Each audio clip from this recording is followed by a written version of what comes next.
For all I know, that could be lights out, because I know inmates go to bed early and they get up at the crack. I mean, they get up when the sun comes up. So it is possible that Bryan Kohberger is putting his head down for his second night at a brand new home after almost 2 years of being incarcerated in an itsy-bitsy, teeny-weeny little jailhouse in Latah County. So he is now in Boise. That's big city. He's in big city jail with all new roomies. But does he have roomies? That's the big question. What is his life going to be like in this jail? Will he be in seg? More than likely. What will seg be like? Segregated. What will it be like? Will he have other seg inmates, other segregated, high-danger inmates? I want to bring in Shawn Laughlin. He is a 30-plus year police officer, detention commander in the city of Broomfield, Colorado. He also is president of the American Jail Association, which supports the men and women who operate in U.S. jails. First of all, Mr. Laughlin, thank you for being patient, because we had breaking news about Shawn Diddy Combs, so you were supposed to be on 15 minutes ago.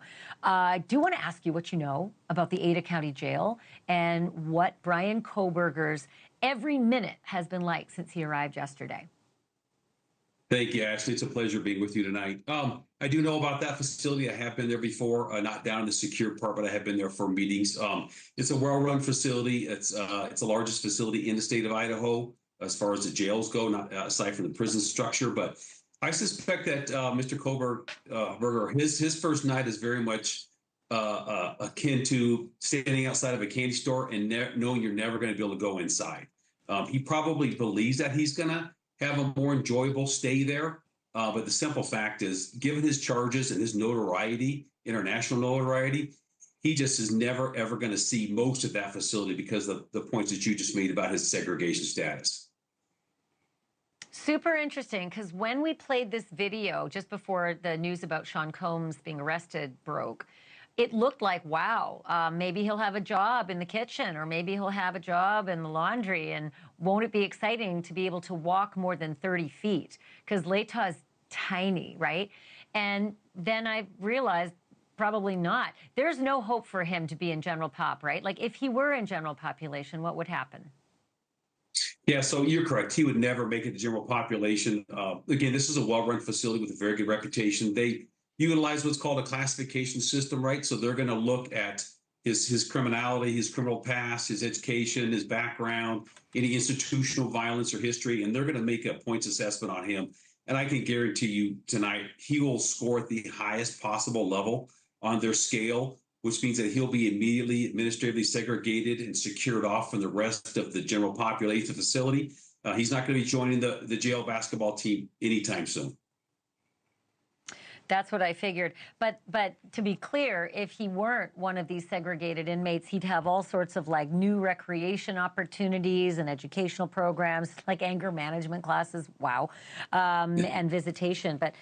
But what about a cellmate? Because he's not going to be the only guy in seg. Do they cluster some of the segregated inmates together and at least let them have a little socializing?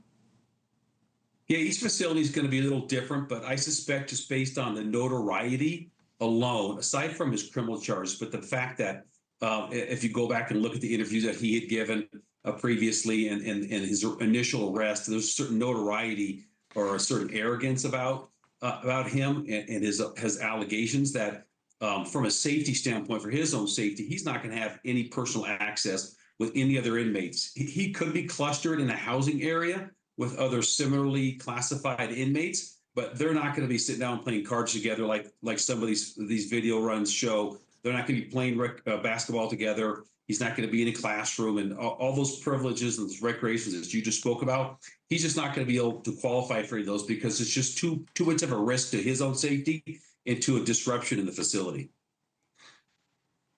You are terrific for doing this for us, Shawn Laughlin. Thank you so much for the insight. Really appreciate it. I'll probably be knocking on your door again.